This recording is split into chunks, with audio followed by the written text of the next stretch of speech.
Assalamualaikum warahmatullahi wabarakatuh. Nama saya Muhammad Ilham. Saya dari kelas 12 MIPA 1. Hari ini saya akan menjelaskan tentang pembelahan sel secara mitosis.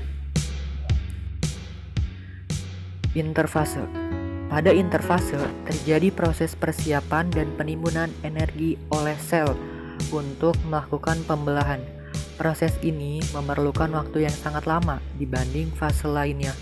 Selama interfase, inti sel atau nukleus dan anak inti sel atau nukleolus tampak terlihat jelas.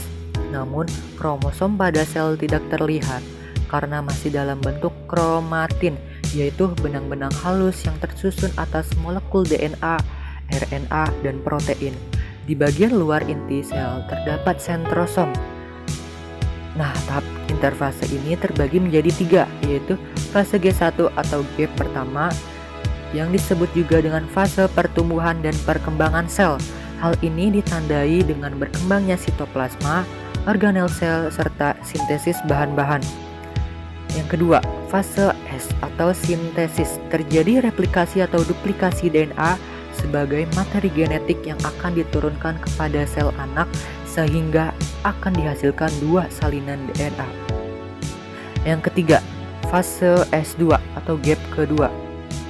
Fase G2, replikasi DNA telah selesai. Terjadi peningkatan sintesis protein sebagai tahap akhir persiapan sel untuk melakukan pembelahan. Profase. Pada awal profase, sentrosom mengalami replikasi sehingga menghasilkan 2 sentrosom. Kemudian, setiap sentrosom akan bergerak ke kutub-kutub inti sel yang letaknya berlawanan. Di saat yang bersamaan, mikrotubulus mulai terlihat di antara 2 sentrosom.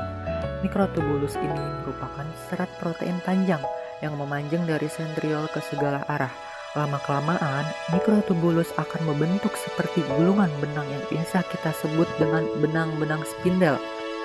Di tahap ini juga, benang-benang kromatin mulai mengalami penebalan yang kemudian membentuk kromosom.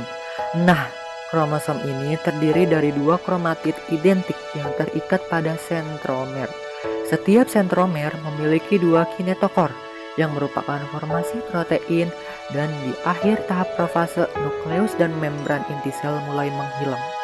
Selain itu, sentrosom telah sampai di kutubnya masing-masing. Benang-benang spindel pun akan membentang dari kutub satu ke kutub yang lain. Benang spindel ini nantinya akan berperan untuk menarik kromosom ke bagian tengah inti sel di tahap selanjutnya. Metafase. Pada tahap ini, nukleus dan membran inti sel sudah tidak terlihat. Masing-masing kinetokor pada sentromer dihubungkan ke satu sentrosom oleh benang-benang spindel. Kemudian, pasangan kromatid bergerak ke bagian tengah inti sel atau bidang ekuator dan membentuk lempeng metafase. Posisi kromosom yang terletak pada bagian tengah inti sel membuat jumlah kromosom dapat dihitung dengan tepat dan bentuk kromosom juga dapat diamati dengan jelas.